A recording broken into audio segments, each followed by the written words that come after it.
Hello everyone, welcome to my channel. तो 100 day challenge का आज लेक्चर नंबर 22 है, जहां पे हम लोग रियल एनालिसिस के 3 क्वेश्चन आज हम डिस्कस करेंगे। और आज के जो क्वेश्चन है वो 2019 का क्वेश्चन है। जैसा कि हम 2020 के प्रीवियस ईयर के क्वेश्चंस को डिस्कस कर रहे थे, तो आज के इस लेक्चर में रियल एनालिसिस के 2020 के क्वेश्चंस को हम डिस्कस करेंगे। और जो क्वेश्चन बचे हैं 2020 के, उस क्वेश्चन को भी हम बीच बीच में डिस्कस करते चलेंगे, ताकि जो रियल एनालिसिस और लीनियर अलजेब्रा, ये जो मेन टॉपिक है, इसके क्वेश्चन के टच में हम हमेशा रहें। और बाकी अप्लाइड के जो बचे हुए क्वेश्चन हैं और जो एमएससी के, वो क्वेश्चंस को हम साथ साथ में अल्टरनेट लेते जाएंगे। तो आज के इस वीडियो में हम 3 क्वेश्चन डिस्कस करने वाले हैं। तो जैसे क्वेश्चन नंबर 1 जो है, ये तो सिंपल, आपको 4 इंटरवल दिया है और उसमें से आपको इंटरसेक्शन फाइंड आउट करना है कि किसका इंटरसेक्शन नॉन एम्प्टी होगा। सेकेंड क्वेश्चन ये सिंपल इनइक्वालिटी पे है, और थर्ड क्वेश्चन जो है वो सीक्वेंस का लिमिट सुपेरियर पे डिपेंड कर रहा है। तो एक एक करके हम क्वेश्चन को डिस्कस करते हैं। अब क्वेश्चन नंबर 1 को ध्यान से देखो। क्वेश्चन नंबर 1 में क्या कह रहा है कि for n belongs to natural number, हमारे पास 4 इंटरवल गिवन है। एक ओपन इंटरवल 0 to 1/n, ये 0 1/n क्लोज इंटरवल। kn जो है वो n से इंफिनिटी ओपन और एक बार क्लोज। और इसमें से कह रहा है कि कौन से 4 सेट नॉन एम्प्टी होंगे। क्या A नॉन एम्प्टी होगा, या B नॉन एम्प्टी होगा, C या D। तो हमें हर सेट का इंटरसेक्शन फाइंड आउट करना है और ये चेक करना है कि कौन सा सेट यहां पे नॉन एम्प्टी आ रहा है। अब हमें एक चीज तो पता है कि कोई भी सेट अगर क्लोज है तो जो उसकी सुप्रीमम वैल्यू और इनफिमम वैल्यू सेट के अंदर बिलोंग करती है। जबकि अगर सेट ओपन है तो उसका सुप्रीमम इनफिमम मे और मे नॉट भी हो सकता है उसके सेट के अंदर बिलोंग ना करे। अब देखो, in is equal to 0 to 1/n, ये हमारे पास एक इंटरवल की बने। अब हमें क्या फाइंड आउट करना है, intersection of n is going from 1 to infinity. अब इसका इंटरसेक्शन फाइंड आउट करना है, इसका मतलब क्या है कि 0 to 1 इंटरसेक्शन, 0 to 1/2, फिर इंटरसेक्शन 0 to 1/3, इंटरसेक्शन 0 to 1/4, ऐसे करते करते 0 to, ये सपोज हम लिमिट लगा देते हैं, ठीक है। तो मतलब अगर आप ध्यान से देखोगे तो ये कह रहा है 0 to 1, फिर उसके बाद 0 to 1/2, फिर 0 to 1/3, फिर 0 to 1/4, 0 to 1/5, 0 to 1/6, और लास्ट में क्या हो जाएगा 0, यानी कि 0। बट 0 तो हमारे सेट के अंदर है ही नहीं। अगर मैं इसका इंटरसेक्शन लेता हूं तो इसका जो इंटरसेक्शन आएगा वो एक सिंगलटन 0 आएगा, जो कि सेट के अंदर बिलोंग नहीं कर रहा है। तो देयरफॉर इस सेट का इंटरसेक्शन नॉन एम्प्टी आएगा, क्योंकि 0 जो है वो सेट के अंदर बिलोंग नहीं कर रहा है। लेकिन अगर इसी को मैं क्लोज इंटरवल ले लूं, जैसे 0 to 1/n, तो अब इसका इंटरसेक्शन जो होगा jn का, वो सिंगलटन 0 आएगा और वो इस सेट के अंदर बिलोंग कर रहा है। तो देयरफॉर jn जो हमारा सेट है वो नॉन एम्प्टी होगा। तो इसका मतलब सेकेंड ऑप्शन करेक्ट हो गया। अब थर्ड ऑप्शन क्या कह रहा है, n to इंफिनिटी। अब ये देखो, ये अगर मैं इसको देखूं तो ये 0 पहले कह रहा है 1 से इंफिनिटी, फिर 2 से इंफिनिटी, फिर 3 से इंफिनिटी, फिर 4 से इंफिनिटी, फिर 5 से इंफिनिटी, फिर 6 से इंफिनिटी। ऐसे करते करते जब मैं n टेंस टू इंफिनिटी करूंगा तो मतलब इसमें कोई भी कॉमन पॉइंट नहीं आएगा। अगर मैं क्लोज इंफिनिटी भी ले लूं फिर भी इसके पास कोई भी कॉमन पॉइंट नहीं आएगा, ठीक है। तो देयरफॉर जो हमारा in, kn, ln, ये एम्प्टी आ रहा है इसका इंटरसेक्शन। जबकि जो हमारे पास jn था, जब हमने इसका इंटरसेक्शन फाइंड आउट किया तो वो एक सिंगलटन 0 आ रहा है, यानी कि नॉन एम्प्टी आ रहा है। हमें यही चेक करना था कि किस सेट का, कौन से सेट नॉन एम्प्टी है। हमारे पास 4 इंटरवल थे, उनका इंटरसेक्शन फाइंड आउट करना था, और किसका इंटरसेक्शन नॉन एम्प्टी है, तो jn का। बाकी हर एक का इंटरसेक्शन एम्प्टी आ रहा है। तो देयरफॉर जो ये सेट है ये हमारा नॉन एम्प्टी आ रहा है। तो देयरफॉर हमारा जो ऑप्शन होगा वो कौन सा करेक्ट हो जाएगा, A option wrong, B option correct है, बाकी सी डी ऑप्शन रॉन्ग हो जाएंगे। अब क्वेश्चन नंबर सेकंड देखो, ये बहुत ही अच्छा क्वेश्चन है। एक तो हम काउंटर एग्जाम्पल की हेल्प से इसको डिस्प्रूव कर सकते हैं, यानी कि काउंटर एग्जाम्पल देके इसमें से एलिमिनेट कर सकते हैं ऑप्शन को। एक तो ये कर सकते हैं कि हम इसको प्रूव कर दें, तो हम यहाँ पे दोनों मेथड देखेंगे। जबकि पेपर में अगर सपोज आपको ये इनइक्वालिटी नहीं पता है कि mod sine x minus sine y ये लेस देन होता है मॉड एक्स माइनस वाई से, तो आप काउंटर एग्जाम्पल देके बाकी ऑप्शन को एलिमिनेट कर सकते हो। अदरवाइज अगर आपको रिलेशन पता है तो आप डायरेक्टली बी ऑप्शन टिक कर सकते हो। बट यहाँ पे हम प्रूव करेंगे कि क्यों ये इनइक्वालिटी होल्ड होती है, और हम मीन वैल्यू थ्योरम देखेंगे। रियल एनालिसिस के अंदर वन वेरिएबल पे जो मीन वैल्यू थ्योरम है उसको हम डिस्कस करेंगे, और कैसे ये इनइक्वालिटी आती वो देखेंगे। तो क्वेश्चन ये है कि हमें डिफाइन किया है एक एफ ऑफ एक्स वाई, कि एफ ऑफ एक्स वाई को इस तरीके से डिफाइन किया है कि sine x minus sine y, और हमें प्रूव करना है कि ये लेस देन होता है मॉड एक्स माइनस वाई से। बाद में हम काउंटर एग्जांपल से बाकी सबको एलिमिनेट करेंगे, पहले हम इसको प्रूव करते हैं। आपको मीन वैल्यू थ्योरम पता होगा कि अगर कोई फंक्शन किसी इंटरवल पे अगर ये f इज डिफरेंशिएबल, अगर ये डिफरेंशिएबल है ए बी पे, अगर f कॉन्टिन्यूअस है क्लोज इंटरवल ए बी पे, तो then there exist c belongs to open interval A B such that कि जिसका डेरिवेटिव उसके एवरेज वैल्यू के इक्वल हो जाएगा, यानी कि f of b minus b minus, ये मीन वैल्यू थ्योरम है। तो इसका यूज करके हम उस इनइक्वालिटी को प्रूव करेंगे कि f अगर किसी क्लोज इंटरवल ए बी पे फंक्शन डिफरेंशिएबल है, फंक्शन कॉन्टिन्यूअस है, तो हमेशा इस ए बी के बीच में एक ऐसी पॉइंट मिल जाती है जिसका डेरिवेटिव उस लाइन के स्लोप के इक्वल हो जाता है।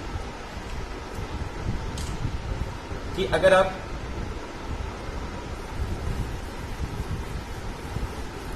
तो अब देखो, अब इसको हम लोग प्रूव करेंगे। एक काम करता हूं, मैं ले लेता हूं f of z is equal to suppose sine z, ठीक है, कि f of z is equal to ये हमारे पास एक साइन जेड हो गया। अब मैं क्या करूंगा, एक इंटरवल ले रहा हूं एक्स वाई से लेके रियल नंबर तक।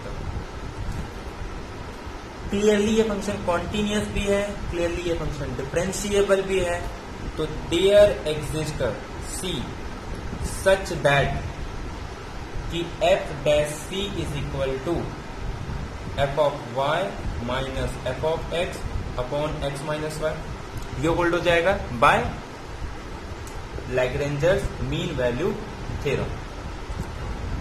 अब अगर मैं इसका डेरिवेटिव ले लूं, साइन जेड का डेरिवेटिव एट पॉइंट सी, ये हो जाएगा cos C, f of y मतलब sine y minus sine x upon x minus y. ठीक है, आई होप आपको यहां तक क्लियर हो गया होगा। हमने एक फंक्शन लिया sine z, we know that कि साइन जेड जो है ये कॉन्टिन्यूअस भी है, डिफरेंशिएबल भी है, और ये कोई भी इंटरवल है where x is not is equal to y. Sir suppose ये लेके चल, ठीक है, तो हमने एक फंक्शन लिया था साइन जेड किसी क्लोज इंटरवल एक्स वाई पे where x is not is equal to y. तो बाय मीन वैल्यू थ्योरम, क्योंकि फंक्शन कॉन्टिन्यूअस भी है, डिफरेंशिएबल भी है, तो एक ऐसी पॉइंट आती है कि एफ डैश सी इसके इक्वल हो जाता है, ये bye Lagrange's mean value theorem. अब इसके बाद हम साइन जेड का डेरिवेटिव निकालेंगे, तो cos z evaluated at a c, f y sine y हो जाएगा, f of x sine x, और ये एक्स माइनस वाई। अब देखो, अगर मैं इसी चीज को और अच्छे से लिखूं तो therefore sine x minus sine y is equal to क्या आया था हमारे पास, cos c x minus y. अब अगर इसी पे मैं मॉडुलस लगा दूं दोनों साइड, तो ये किसके इक्वल हो जाएगा, cos C into X minus Y. But cos C ये तो हमेशा लेस देन 1 होगा 1, क्योंकि cos c is bounded function, तो therefore this is less than x minus one, तो therefore sin x minus sin y is less than mod x minus one. अगर x y के equal होगा तो equality हो जाती है, otherwise sin x minus sin y is less than mod x minus one. तो therefore ये जो इनइक्वालिटी ये होल्ड हो रहा है बाय मीन वैल्यू थ्योरम, तो ये हमने प्रूव किया। तो बाकी सबको एलिमिनेट कर सकते हैं। तो पेपर में आपको ये जो इनइक्वालिटी ये पता होना चाहिए, और यहीं से हम क्लेम कर पाते हैं कि जो f of x is equal to sine x function है ये लिप्स्किट कंडीशन को सेटिस्फाई करता है।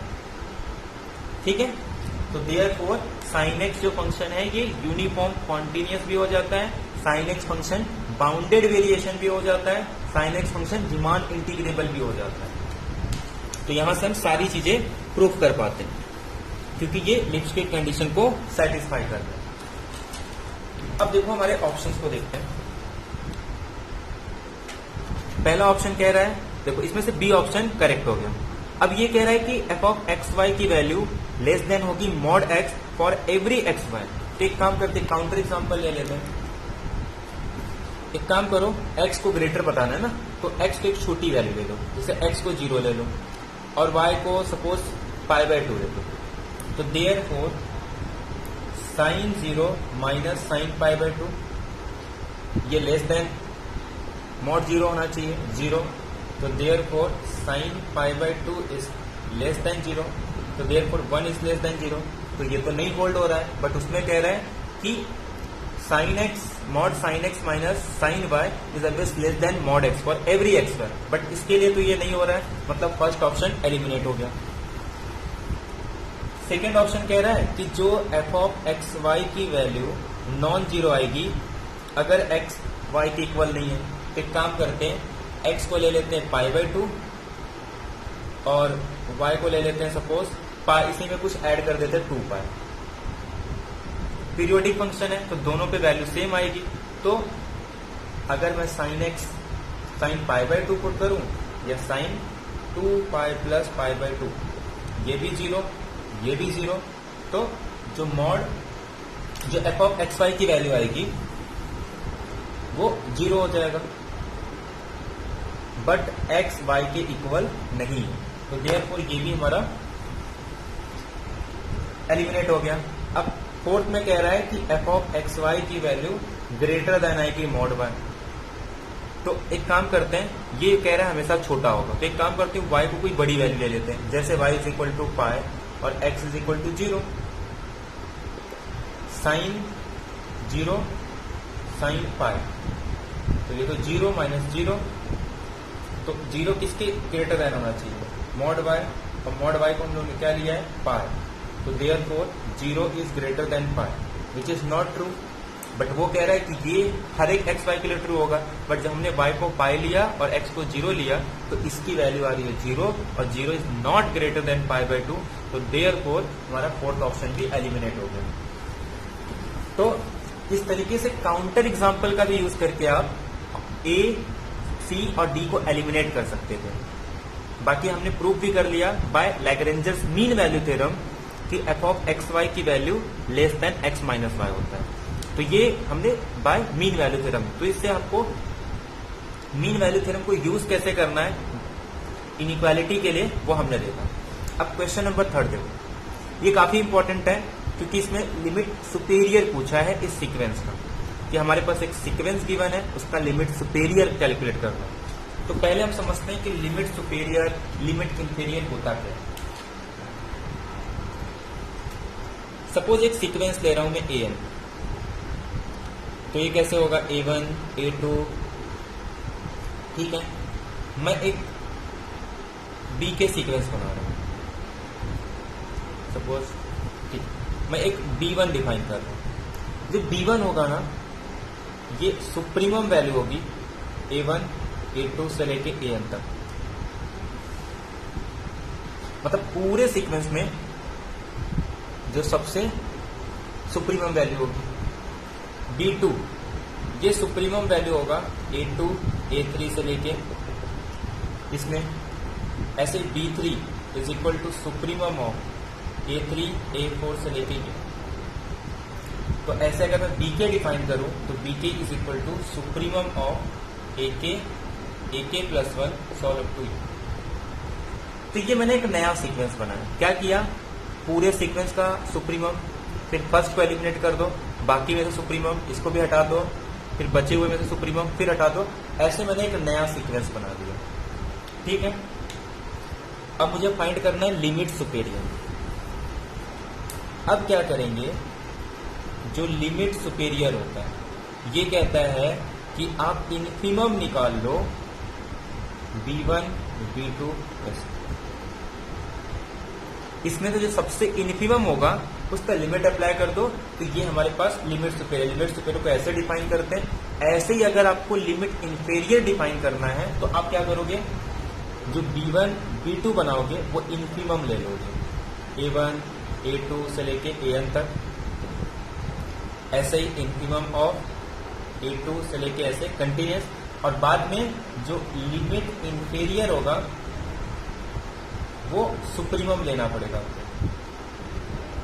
लिमिट अप्लाई कर देना सुप्रीमम पे, किसके सुप्रीमम पे, B1 B2 से लेके। तो इसी क्वेश्चन में हम दोनों कैलकुलेट करते हैं, तो आपको लिमिट इंफेरियर भी क्लियर हो जाएगा, लिमिट सुपेरियर भी क्लियर हो जाएगा। तो सबसे पहले हम लोग क्या करेंगे, सुपेरियर के लिए पहले पूरे टर्म्स में से सुप्रीमम वैल्यू, फिर एक को हटा के बचे हुए में सुप्रीमम, फिर सेकेंड को हटा के बचे हुए में सुप्रीमम, ऐसे हम सुप्रीमम वैल्यू निकालते हैं। इसके बाद ऐसे B1 B2 B3 एक नया सीक्वेंस मिलेगा, उस सीक्वेंस का इन्फिमम को हम कहते हैं लिमिट सुपेरियर। इसमें उल्टा हो जाता है, पहले हम इन्फिमम निकालेंगे और इन्फिमम का सुप्रीमम। तो याद रखना है, जब भी आपको लिमिट सुपेरियर निकालना है तो आपको उसके सुप्रीमम का इन्फिमम निकालना पड़ता है, जबकि लिमिट इंफेरियर में इन्फिमम का सुप्रीमम। तो ये हमारे पास लिमिट सुपेरियर और लिमिट इंफेरियर होगा। अब सीक्वेंस देखो, क्या गिवन है सीक्वेंस, -2 2 -3/2 3/2 -4/3 4/3। अच्छा हाँ, लिमिट सुपेरियर और लिमिट इंफेरियर अगर दोनों इक्वल हो गया और कोई फाइनाइट नंबर आ रहा है, इन्फिनिटी वगैरह नहीं होना चाहिए, तो हम कहते हैं कि जो हमारा सीक्वेंस है वो कन्वर्जेंट है। अगर सीक्वेंस कन्वर्जेंट है तो जो उसकी लिमिट आती है सीक्वेंस की, वो लिमिट सुपेरियर और लिमिट इंफेरियर के इक्वल होता है। ठीक है, अब इससे हमें ये भी क्लियर हो जाएगा कि ये सीक्वेंस कन्वर्जेंट है या नहीं। तो हम क्या करते हैं, पहले इसका सुपेरियर और इंफीरियर निकालते हैं। क्वेश्चन में हमको लिमिट सुपेरियर पूछा है, बट हम दोनों फाइंड आउट करते हैं। अच्छा एक बात है, सुपेरियर के लिए मेरा B1 क्या होगा, पूरे में से सुप्रीमम। तो पूरे में सुप्रीमम देखो, माइनस तो हो नहीं सकता, 2 3/2 पॉजिटिव वाला तो धीरे धीरे कम हो रहा है, इसका मतलब 2 आ गया। ऐसे में B2 डिफाइन करूंगा। अब इस टर्म को हटा दो, फिर से 2 आ रहा है, B3 दोनों का हटा दो, तो अब नेक्स्ट क्या आएगा, 3/2। फिर B4 डिफाइन करते हैं। अब ये भी हट गया, ये भी हट गया, फिर से 3/2 आ रहा है। ऐसे B5 क्या होगा मेरे पास, ये फिर से 4/3। ऐसे अगर मैं कोई BK निकालूं तो BK में क्या आ रहा है, ये 2 के ऊपर एक नंबर बढ़ रहा है, मतलब वो कुछ K+1/K। ऐसे इन्फिमम के लिए जब मैं B1 निकालूंगा तो सबसे इन्फिमम वैल्यू तो वो आ गया -2। ऐसे B2 निकालूंगा तो फिर से -2 आएगा, नहीं -2 नहीं आएगा, -3/2 आएगा। ऐसे B3 भी -3/2 आएगा। ऐसे B4 जो आएगा वो -4/3 आएगा। ऐसे ही अगर मैं इसका कुछ BK निकालूं तो वो मेरे पास क्या आने वाला है, ये जो भी नंबर है मतलब -K+1/K। ठीक है, ये आ रहा है। अब हमको क्या करना है,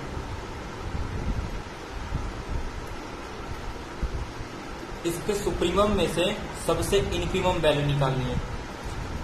तो इसमें सबसे इन्फिमम क्या आएगा, ये तो धीरे धीरे डिक्रीज हो रहा है ना, तो ये सबसे इन्फिमम है और इस पर लिमिट अप्लाई कर देंगे। अब इसमें का सुप्रीमम निकालना है, ये नंबर धीरे धीरे इंक्रीज हो रहा है, ये नंबर धीरे धीरे डिक्रीज हो रहा है। तो डिक्रीज हो रहा है मतलब ये इसका इन्फिमम है, ये इंक्रीज हो रहा है तो ये इसका सुप्रीमम है। तो जो इसका लिमिट आएगा उसे हम लोग कहेंगे लिमिट इंफेरियर ये जो लिमिट आएगी वो लिमिट सुपेरियर, जो हमको फाइंड आउट करना है। तो मतलब अगर मैं लिमिट सुपेरियर की बात करूं तो limit superior is equal to, जो क्वेश्चन में पूछा है, limit n tends to infinitive k plus 1/k and limit superior. Limit inferior की बात करूं तो ये आ जाएगा limit n tends to infinitive minus k plus 1/k, इसके लिमिट 1, इसके लिमिट -1। तो therefore limit superior 1 is not is equal to -1।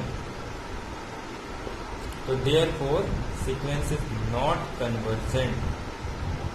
Sequence convergent नहीं है। यहां से ये क्लियर हो गया कि सीक्वेंस कन्वर्जेंट नहीं है। और क्वेश्चन में हमको सिंपल क्या पूछा था, लिमिट सुपेरियर पूछा था। आई होप आपको ये क्लियर हो गया होगा हमने क्या किया। और इसके बाद से आप लिमिट सुपेरियर फाइंड आउट कर सकते हो, लिमिट इंफेरियर कैलकुलेट कर सकते हो। कि कोई भी सीक्वेंस दिया होगा तो आपको याद रखना, कोई भी अगर आपको सीक्वेंस दिया जाए तो आप इसका हमेशा लिमिट सुपेरियर निकाल लो, इसका लिमिट इंफेरियर निकाल लो। अगर दोनों इक्वल आ गए तो कहोगे कि सीक्वेंस कन्वर्जेंट है, ठीक है। और अगर वो भी कुछ फाइनाइट, ठीक है। और अगर सपोज लिमिट सुपेरियर और लिमिट इंफेरियर इक्वल आ गया और वो भी infinitive, superior inferior infinitive equal आ रहा है, तो हम कहेंगे कि ये diverges to infinity. Limit superior limit inferior ये भी इक्वल आ गया माइनस इंफिनिटी, तो हम लोग इसको बोलेंगे डाइवर्जेस टू माइनस इंफिनिटिव। तो याद रखना है कि अगर लिमिट सुपेरियर और लिमिट इंफीरियर इक्वल होगा तो आप डायरेक्टली ये मत कह देना कि वो कन्वर्जेंट होगा। हाँ, अगर उसकी फाइनाइट लिमिट आ रही है तब कहोगे कन्वर्जेंट, लेकिन अगर सेम आ रहा है और इंफिनिटिव आ रहा है तो डाइवर्जेस टू इंफिनिटिव, अगर माइनस इंफिनिटिव आ रहा है तो sequence is diverges to minus infinitive.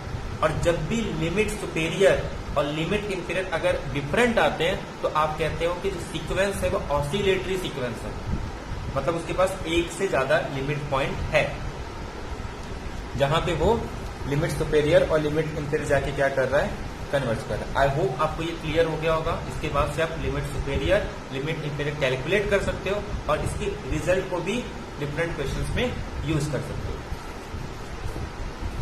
तो यहां पे हमसे क्या पूछा है, लिमिट सुपेरियर पूछा है, तो 3/2 ये भी ऑप्शन रॉन्ग, 2 ये भी रॉन्ग, सी ऑप्शन करेक्ट और डी ऑप्शन रॉन्ग। तो आई होप आपको तीनों क्वेश्चन समझ में आ गए होंगे। पहला क्वेश्चन जो था वो सिंपल इंटरसेक्शन पे था। सेकेंड क्वेश्चन हमारा मीन वैल्यू थ्योरम से हमने किया और काउंटर एग्जांपल का यूज करके एलिमिनेट भी कर दिया। थर्ड ये सीक्वेंस का क्वेश्चन था, लिमिट सुपेरियर लिमिट से रिलेटेड, जो हमने लिमिट सुपेरियर और लिमिट इंफीरियर कैसे कैलकुलेट करते ये भी हमने देखा। तो ऐसे ही नेक्स्ट लेक्चर में भी और क्वेश्चन लाएंगे 2019 के, जो हम डिस्कस करेंगे। ये सॉल्यूशन 2019 का है, ठीक है। इससे पहले हम 2020 का डिस्कस कर रहे थे, तो अब हम 2019 के क्वेश्चंस को डिस्कस करेंगे। आई होप आपको ये वीडियो पसंद आया होगा। तो प्लीज आपके जो भी फ्रेंड्स होंगे जो MS सेट के लिए प्रिपेयर कर रहे हैं या फिर CSIR नेट गेट के लिए, तो ये वीडियो काफी यूजफुल होने वाला होगा, क्योंकि हर क्वेश्चन को हम लोग बेसिक से समझते हैं। उस क्वेश्चन को सॉल्व करने का ट्रिक कैसे है वो सारी चीजें हम डिस्कस करते हैं। और अगर आप डेली वीडियो देखते हो तो आपके लिए काफी यूजफुल होने वाला है, ठीक है। तो मिलते हैं नेक्स्ट लेक्चर में। Thank you very much, have a nice day.